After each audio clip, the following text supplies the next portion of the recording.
আসসালামু আলাইকুম। মুক্তিযোদ্ধাদের নিয়ে সর্বশেষ মুক্তিযুদ্ধ বিষয়ক মন্ত্রী আহমেদ আজম খান যা বললেন জানবো আজকের এই ভিডিওতে। তবে আপনি যদি যুদ্ধের জীবন চ্যানেলে নতুন হয়ে থাকেন, চ্যানেলটা অবশ্যই সাবস্ক্রাইব করবেন, পাশেই থাকবেন। মুক্তিযুদ্ধ বিষয়ক মন্ত্রী আহমেদ আজম খান বলেছেন, মুক্তিযোদ্ধা কাউন্সিল সহ প্রত্যেক কমিটি গণতান্ত্রিকভাবে হবে। মুক্তিযুদ্ধ বিষয়ক মন্ত্রী আজম খান আরও বলেন, প্রধানমন্ত্রী তারেক রহমান গণতান্ত্রিক বাংলাদেশের যাত্রা শুরু করেছেন।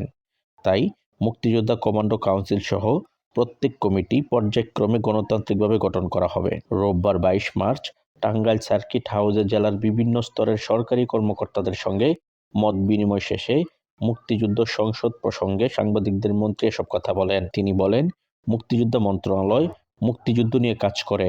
মহান মুক্তিযুদ্ধের মাধ্যমে পাওয়া আমাদের বাংলাদেশ। আহমেদ আজম খান বলেন, জাতীয় ও স্বাধীনতা দিবস নিয়ে প্রস্তুতি চলছে।